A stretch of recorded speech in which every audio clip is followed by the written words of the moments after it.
Hello दोस्तों, आपका स्वागत है आपका अपना चैनल आरआरबी मेकर में। तो आज हम लोग पढ़ने वाले हैं संख्या पद्धति चैप्टर, जिसमें कि एक पॉइंट है इकाई अंक यानी यूनिट डिजिट निकालने का तरीका। तो आज हम लोग पढ़ेंगे बेसिक टू एडवांस, मतलब कैसे बेसिक क्वेश्चन से एडवांस क्वेश्चन को बनाया जाता है, उस प्रकार के सभी प्रश्न को आज हम लोग देखने वाले हैं। तो इकाई अंक निकालने से पहले कुछ बेसिक जानकारी आपके पास होना ज़रूरी है। जैसे कि मान लीजिए कोई संख्या लिखा हुआ है 1, 2, 3, 4, 5 और इसमें पूछा जाता है कि इकाई अंक क्या है, तो आप बेसिक बोलते हैं साधारण तरीके से कि 5 होगा। एक और लेते हैं कि मान लीजिए 1, 0, 0, 6 है और इसमें अगर आपसे पूछा जाता है कि इकाई अंक क्या होगा, तो क्या होगा, 6 होगा। तो ये सब साधारण हुआ, कोई भी मतलब बता देता है। चलिए देखिए दिक्कत कहाँ आती है। जब आपके पास आधार हो और साथ ही साथ में पावर भी हो, तो उस वाले संख्या में इकाई अंक निकालना थोड़ा दिक्कत होता है। जैसे कि मान लीजिए 1, 2, 3, 4 और पावर में लिखा हुआ है 1008 और इसमें पूछा जाता है कि इकाई अंक निकालिए, तब इस प्रकार के प्रश्न को निकालने में थोड़ा दिक्कत होता है। तो उसको जानने के लिए हम लोग क्या करेंगे, तो सबसे पहले आपके पास डिजिट कितना होता है। तो डिजिट टोटल जो अंक होता है वो कितना होता है, तो 10 होता है। कितना अंक होता है, 10। तो सभी 10 अंकों के बारे में पहले देख लेते हैं। तो यहाँ से हम लोग देखेंगे कि मेरे पास 1, 2 इस तरह से मतलब 9 तक, 0 से लेकर 9 तक यहाँ पे टोटल कितने अंक हो गए, 10। तो आप देखेंगे कि 0, 1, 5, 6 ये 4 वैसी अंक है, 4 वैसी अंक है जो मतलब संख्या के इकाई अंक पाए तो इसका इकाई अंक भी क्या होता है, इतना ही होता है। अगर 0 है तो 0 ही होगा, 1 है तो 1 ही होगा, 5 है तो 5 ही होगा और 6 है तो 6 ही होगा। जैसे कि बात करते हैं 2, 3, 4 और 5 पावर में है 9, 9, 8 और 7 और आपसे पूछा जाए कि इसका इकाई अंक क्या होगा, तो सिंपल इसका इकाई अंक क्या हो जाएगा, तो 5 हो जाएगा। ऐसा क्यों, क्योंकि अगर 0 इकाई अंक पर हो तो 0 ही होगा, 1 है तो 1 ही होगा, 5 है तो 5 ही होगा, 6 है तो 6 ही होगा। तो आप 4 अंक के बारे में जान गए कि 0, 1, 5, 6 अगर इकाई अंक में है तो इसका इकाई अंक भी कितना होगा, उतना ही होगा। तो 0, 1, 5, 6 ही। अब चलिए अब हम लोग एक 4 का और 9 का, 2 के बारे में मतलब सीखते हैं। एक 4 के और एक 9 के बारे में, इन दोनों के बारे में सीखते हैं। तो मान लीजिए 4 इकाई अंक पे है और इसके पावर में विषम संख्या है। क्या है, विषम संख्या है और कभी सम संख्या होगा, यही दोनों में से होगा। जैसे 1, 2, 3, 4 लिखा हुआ है और यहाँ पे 995 लिखा हुआ है, इसका मतलब पावर में क्या है, विषम संख्या है। अगर 996 लिखा हुआ है तो पावर में क्या है, सम संख्या है। या तो सम संख्या होगा या तो विषम संख्या होगा। तो जब पावर में अगर विषम संख्या होगा तो इसका राइट आंसर कितना हो जाएगा, 4, मतलब इकाई अंक की जगह पे 4 होगा। लेकिन अगर सम संख्या होगा तब कितना होगा, तो 6 होगा। ये हर कंडीशन में होगा। जैसे मान लीजिए इधर कुछ भी अंक दिया है, इकाई अंक पे 4 है और 1008 लिखा हुआ है, तो डायरेक्ट इसका आंसर कितना हो जाएगा, 6। ऐसा क्यों, क्योंकि 4 के जो अंतिम में मतलब इकाई अंक है, इस पावर में क्या है, सम संख्या। तो 4 के पावर में अगर सम संख्या हो तो कितना हो जाएगा, 6। वही अगर 9 हो जाता तब कितना हो जाता, तो 4। तो यहाँ से आप देख लिए, सबसे पहले तो आप लोगों ने ये सीखा कि 0, 1, 5 और 6 अगर ये चारों अगर अंक होते, इसका इकाई अंक अगर इकाई अंक पर है तो ये पावर में कुछ भी होते इकाई अंक कितना ही होगा। 4 के अगर पावर में अगर सम संख्या है तो 6 होगा। जैसे देखिए 4 का स्क्वायर कितना, 16, तो इसका इकाई अंक कितना हो गया, 6 हो गया। अगर विषम संख्या मान लीजिए 4 के पावर 3, तो 4 के पावर 3 का अगर क्यू करेंगे तो कितना होगा, तो 64 होगा। तो यहाँ पे इकाई अंक आपको क्या मिला, 4 मिला। तो आप देख रहे हैं ना, विषम संख्या रहने पर 4 ही होगा और सम संख्या रहने पर 6, मतलब ये 2 ही होगा। कितना भी अंक हो पावर में, इसका आंसर कितना बनेगा, तो 2 ही बनेगा। या तो 4 बनेगा तो 6। तो 4 कब बनेगा, विषम संख्या रहने पर। 6 कब बनेगा, सम संख्या रहने पर। अब चलिए 9 के बारे में बात करते हैं। 9 अगर विषम संख्या हो पावर में और सम संख्या हो, तो अगर विषम संख्या रहे, जैसे 9 के पावर मान लीजिए 1, तब तो 9 ही हुआ।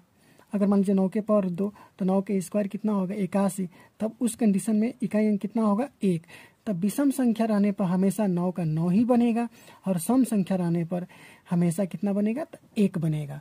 तो 4 यहाँ हम लोग देखें, 2 यहाँ देख लिए, मतलब इन 6 अंक के बारे में हम लोग पढ़ लिए। तो 0 1 5 6 के लिए उतना ही होगा सेम, और 4 के लिए विषम संख्या रहने पर 4 और सम संख्या रहने पर 6, 9 के लिए विषम संख्या रहने पर 9 और सम संख्या रहने पर 1 होगा।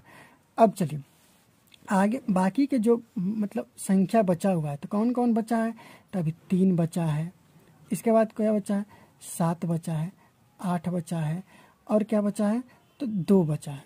2 3 7 और 8 ये 4 अंक। अब यहाँ पे इसके लिए देखिए क्या होगा, मान लीजिए कोई एक संख्या है 1 4 2 और पावर में 450 है, तो इसको कैसे फाइंड करेंगे, तो इसको फाइंड करने के लिए ना अंतिम 2 अंक, पावर का अंतिम 2 अंक में 4 से हम लोग भाग देंगे, 4 से हम लोग भाग देंगे। जब 4 से भाग देंगे अंतिम 2 अंक में, इधर कितना भी पावर हो उससे मतलब नहीं है, आपको केवल अंतिम 2 अंक में ही 4 से भाग देना है। 4 से भाग देंगे तो यहाँ पे शेषफल कितना आएगा, तो जब 4 से आप भाग देंगे तो 4 एकम 4, 1 0 4 दूनी के 8, तो कितना बचेगा 2, तो शेषफल कितना आ गया 2। तो यहाँ से आप देख रहे हैं कि अगर 1 4 2 के पावर में 450 है तो यहाँ शेषफल 2 यानी 2 के पावर 2, जितना शेषफल आएगा ना तो इकाई अंक पर उतना ही रख देंगे, जितना शेषफल आएगा 4 से भाग देने पर उतना ही हम रख देंगे। तो 2 के पावर 2 बराबर 4, जितना शेषफल आएगा 4 से भाग देने पर अंतिम 2 अंक में उतना ही हम क्या करेंगे, उस इकाई अंक पर रख देंगे। और उसका जैसे मान लीजिए यहाँ पे शेषफल 3 आता तो 2 के पावर 3 लिखते, 2 के पावर 3 कितना होता 8, तो इकाई अंक 8 बन जाता। तो अब चलिए इतना तो आप समझ गए, अब हम लोग कुछ बेसिक क्वेश्चन को देखते हैं।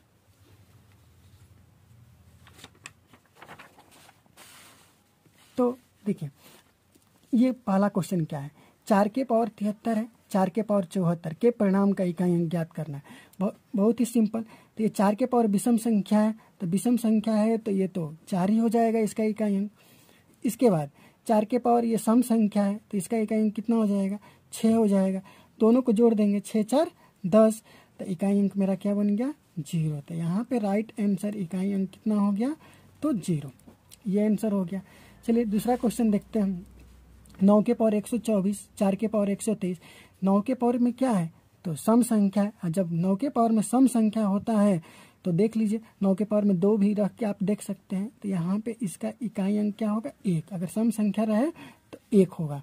ठीक है, जैसा कि हम लोगों ने पिछले पेपर में देखे हैं। देखिए वहाँ पे 9 का अगर सम संख्या हो तो इकाई अंक कितना बनेगा 1 बनेगा, 9 का विषम संख्या हो तो 9 ही बनेगा। तो आप यहाँ से देख रहे हैं कि 9 के पावर में क्या है, तो सम संख्या है तो 1 बना। 4 के पावर में क्या है, विषम संख्या, तो जब विषम संख्या है तो 4 ही बनेगा। तो कितना हो गया 4 1 5, तो इसका इकाई अंक कितना हो गया 5 हो गया। ओके, अब चलिए बात करते हैं अगले क्वेश्चन के लिए। 243 के पावर 446 है, तो इसके लिए क्या करेंगे, अब 3 है तो यहाँ पे अंतिम 2 अंक में हम 4 से भाग देंगे। तो 4 से भाग देंगे तो 11 चौक 44, 2 शेषफल बचेगा यानी कि 3 के पावर में 2 हुआ, और 3 के पावर में 2 हो गया, मतलब शेषफल 2 आया तो 3 के पावर में 2 यानी कि 9। तो यहाँ पे आपका इकाई अंक कितना हो जाएगा, तो 9 हो जाएगा। नेक्स्ट क्वेश्चन देखते हैं। 272 है, यहाँ पे 148 इसके पावर में है, तो यहाँ पे आप क्या करेंगे, तो अंतिम 2 अंक, पावर के अंतिम 2 अंक में 4 से भाग देंगे। जब 4 से भाग देंगे बच्चों का 48, यानी ये पूरा का पूरा कट गया। जब पूरा का पूरा कट जाता है ना तो पावर में हम लोग 4 लिखते हैं। इतना ध्यान दीजिएगा, यहाँ पे क्या करना है, ध्यान देना है, नोट करके आप लिख भी सकते हैं कि जब पूरा पूरा कट जाए, मतलब पूरा पूरा भाग लग जाए, पूरा पूरा कट जाए तो शेष पावर के रूप में कितना लिखेंगे, पावर के रूप में 4 लिखना है। कितना लिखना है, 4 लिखना है। जब पूरा पूरा कट जाए तो पावर के रूप में 4 लिखना है, यानी ये 48 जो है 4 से पूरा पूरा कट जा रहा है तो पावर के रूप में 4, 2 के पावर 4 बराबर 16, तो यहाँ पे इकाई अंक मेरा क्या बन गया, 6 बन गया। चलिए अगला क्वेश्चन देखते हैं। 143 के पावर 114 गुणे 216 के पावर 112 प्लस 218 के पावर 147, तो ये 3 है, ये 114 है तो यहाँ पर इसके पावर में क्या करेंगे, 4 से भाग देंगे। तो 4 से भाग देंगे, 14 में 4 से भाग देंगे तो शेषफल कितना आएगा, तो 4 3 12 यानी 2 शेषफल आएगा। 3 के पावर 2 हो गया। ये 6 है, तो हम आपको बताए ही थे कि 0 हो, 1 हो, 5 हो, 6 हो, अगर ये सब संख्या अगर हो तो इसका इकाई अंक भी उतना ही रहेगा। तो मतलब यहाँ पे तो इकाई अंक 6 मिल गया। और ये 8 है, तो यहाँ भी हम क्या करेंगे, 4 से भाग देंगे। तो जब 4 से भाग देंगे तो 11 चौक 44, 45, 46, 47, 3 शेषफल बचेगा, मतलब 8 के पावर 3। ये 3 का कितना हो गया, स्क्वायर करें, 3 का स्क्वायर करेंगे तो 9 हो गया। 9 में 6 से गुणा करना है। और 8 का क्यू कितना होता है, तो 8 का क्यू अगर नहीं मालूम है तो हम लोग क्या करते हैं, 8 गुणे 8 गुणे 8 लिख देते हैं। तो 9 6 54, यहाँ पे इकाई अंक मेरा 4 बना। और 8 8 64, यानी इन दोनों को मल्टीप्लाई करने पर 4 इकाई अंक आएगा, 64 होगा तो। और 4 में 8 से गुणा करने पर कितना हो जाएगा, 8 चौके 32। तो फाइनली यहाँ पे इकाई अंक 2 मिल गया। तो 2 और ये 4 यहाँ पे है इसका, तो दोनों को जोड़ देंगे तो इकाई अंक कितना हो जाएगा, 6। ऐसे प्रश्न को आप इस तरह से सॉल्व कीजिएगा अलग अलग। अब देखिए 91 के पावर 91, 92 के पावर 92, 93 के पावर 93 गुणे ... 99 के पावर 99 के परिणाम का इकाई अंक क्या होगा। तो आप देख रहे हैं ये 91, 92, 93 और ये कितना तक है, 99 तक। मतलब ये 9 लगातार 9 संख्याओं का गुणनफल के लिए पूछ रहा है। तो यहाँ पे ध्यान दीजिएगा कि अगर लगातार 5 हो ना, लगातार 5, जैसे 1 2 3 4 और 5, अगर लगातार 5 अगर संख्या कहीं भी दिख जाए ना, उसका इकाई अंक क्या होगा, 0 होगा। लगातार 5 संख्याओं का गुणनफल के इकाई अंक कितना हो जाएगा, 0 हो जाएगा। 91 आप कितना भी करके मतलब देखेंगे ना, तो यहाँ पे क्या होगा, तो 0 होगा। ये चीज़ आप ध्यान दीजिएगा, ऐसे प्रश्न को बस डायरेक्ट बना लेना है। फिर इसके बाद ये देखिए लास्ट में इकाई अंक 9 है, 9 के पावर में 148, ये 3 के पावर में 43 है। तो अब 9 के पावर में यहाँ पे सम संख्या है, और जब 9 के पावर में सम संख्या होता है तो कितना होता है, इकाई अंक 1 होता है। इकाई अंक कितना होता है, 1। आप यहाँ से भी देख लीजिए कि अगर 9 है, पावर में सम संख्या है, पावर में सम संख्या है, तो उसका इकाई अंक 1 होगा। तो इकाई अंक 1। चलिए अब इसके लिए निकाल लेते हैं, तो क्या होगा, तो यहाँ पे 4 से आप अंतिम 2 अंक में 4 से भाग देंगे। जब 4 से भाग देंगे तो 40 तक तो कट जाएगा, 4 दाम 40, 3 शेष बचेगा, तो मतलब 3 के पावर 3 हो गया। 1 माइनस 3 के पावर 3 कितना हो गया, 3 के पावर 3 बराबर 27। तो यहाँ पे इकाई अंक कितना हो गया, 7 हो गया। और 7 में से 1 घट गया तो कितना बच गया, -6। -6 हुआ। जब -6 हुआ, जब इस प्रकार का अगर माइनस में आता है तो हम लोग क्या करते हैं कि +10 जोड़ देते हैं। तो कभी भी अगर माइनस में आ जाए तो हम 10 क्या करेंगे, जोड़ देंगे। 10 जोड़ेंगे तो आपका रिजल्ट कितना आ जाएगा, 4 इकाई अंक बन जाएगा। ध्यान रहे कि कभी भी इकाई अंक माइनस में आएगा नहीं। जब माइनस में इकाई अंक नहीं आएगा तो हमको क्या करना होगा, वहाँ पे हमेशा 10 क्या करना होगा, ऐड करना होगा। एकदम ध्यान दीजिए, 10 आपको जोड़ना है। तो इस प्रकार के जितने भी इकाई अंक वाले सवाल है आप आसानी से बना सकते हैं। अब थोड़ा सा देखिए एडवांस सवाल, तो वो जो होगा वो फैक्टोरियल वाला होगा। क्या होगा, फैक्टोरियल वाला क्वेश्चन होगा। जैसे फैक्टोरियल के बारे में पढ़ते हैं, तो फैक्टोरियल को पहले लिखते कैसे हैं, तो इस तरह से लिखेंगे n फैक्टोरियल, या फिर आप इस तरह से भी लिख सकते हैं n फैक्टोरियल। आप जैसे मतलब आपकी इच्छा उस तरह से लिख सकते हैं। मतलब 5 फैक्टोरियल इस तरह से भी लिख सकते हैं, या फिर इस तरह से भी लिख सकते हैं। तो इसको मतलब दोनों तरीके से लिखा जा सकता है। मान लीजिए 10 फैक्टोरियल है, तो इसको कैसे लिखेंगे, मतलब इसका मान कितना होगा, तो 10 गुणे 9 गुणे 8 गुणे 7 इस तरह से गुणा करेंगे, गुणे 3 गुणे 2 गुणे 1। मतलब जितना दिया हुआ है ना, वहाँ से अब घटते घटते घटते 1 तक आ जाना है। फैक्टोरियल का मतलब ये, मान लीजिए कहीं पर अगर 5 फैक्टोरियल लिखा है तो इसका मतलब क्या होगा, तो 5 गुणे 4 गुणे 3 गुणे 2 गुणे 1 ये हुआ। कहीं पर अगर 4 फैक्टोरियल लिखा हुआ है, इसका मतलब 4 गुणे 3 गुणे 2 गुणे 1 इतना हुआ।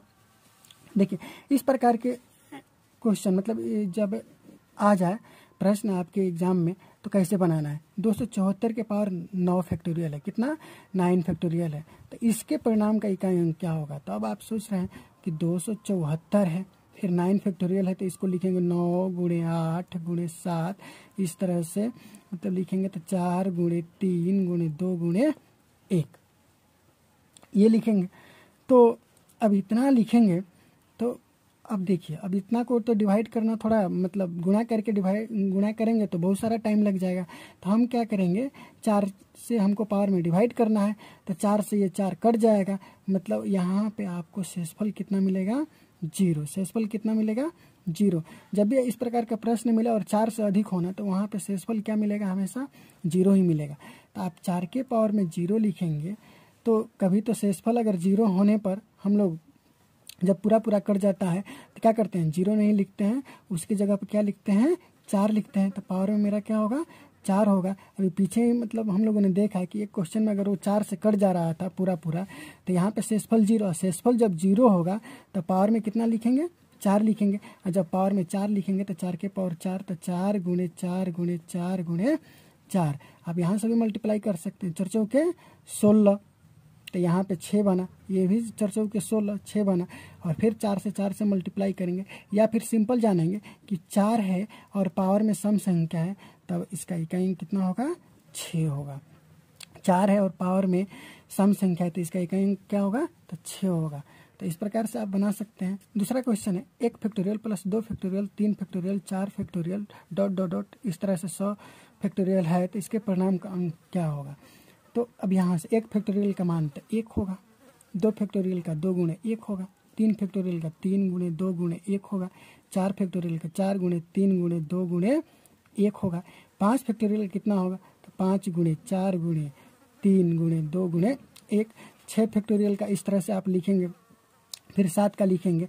अभी हम लोगों ने देखा कि अगर लगातार 5 संख्याओं तक गुणा किया जाए, लगातार 5 संख्याओं तक गुणा किया जाए, तो ये 5 है, फिर 6 वाला में 6 हो जाएगा, 7 वाले में 7 हो जाएगा। इस तरह से आप देखेंगे कि पूरा 100 तक है तो 100 तक हो जाएगा। तो यहाँ से आप ये भी मतलब देख सकते हैं कि लगातार 5 है और अब इससे अधिक ही मिलेगा। तो इधर का तो ऐसे ही इकाई अंक क्या हो जाएगा, 0। क्यों, क्योंकि लगातार 5 संख्याओं का गुणनफल गुणनफल का इकाई अंक क्या होगा, तो 0 होगा। इधर तो 6 मिलेगा, 7 मिलेगा, 8 मिलेगा, 100 तक मिलेगा। तो चलिए जो भी कैलकुलेशन करना है हम लोग को इधर ही 1 में ये 2 वाला, फिर ये 3 वाला और ये 4 वाला, तो ये तो 1 हुआ मेरा, 2 एकम 2 तो 2, 3 दूनी के 6, 4 3 12, 12 दूनी के 24, तो यहाँ पे इकाई अंक 4 मिल गया। अब सबको जोड़ दीजिए, 2 1 3 और 6 9, 9 4 13। जब 13 लिखेंगे तो यहाँ पे इकाई अंक क्या मिल जाएगा, 3। तो इकाई अंक क्या हो गया मेरा, 3। 3 जो है यहाँ पे इकाई अंक हो गया। जब भी इस प्रकार का प्रश्न आए तो यहाँ पे राइट आंसर क्या बनेगा, 3 बनेगा। देख लीजिए, जब भी 5 से अधिक संख्या एक साथ अगर गुणा में अगर हो तो उसका इकाई अंक क्या बन जाएगा, 0 बन जाएगा। बाकी आप इधर कैलकुलेशन कर लीजिएगा। चलिए देखिए लास्ट क्वेश्चन है इकाई अंक का 2 के पावर 13 का फैक्टोरियल। तो 2 के पावर 13 का फैक्टोरियल है तो 13 गुणे 12 इस तरह से आप गुणा करके कितना 4 गुणे 3 गुणे 2 गुणे 1 लिखेंगे। तो यहाँ भी अगर 4 से डिवाइड करेंगे तो ये पूरा पूरा क्या होगा, कट जाएगा। और जब ये कट जाएगा पूरा पूरा तो शेषफल 0 हो गया। और जब शेषफल 0 होता है तो पावर में 4 आता है, और 2 के पावर 4 बराबर कितना, 16। और जब 16 हुआ तो इसका इकाई अंक कितना हो गया, 6। तो अब आप आसानी से मतलब इकाई अंक का जितना भी प्रश्न मिले बना सकते हैं। यदि अच्छा लगे तो लाइक करें, शेयर करें एवं सब्सक्राइब करें। धन्यवाद।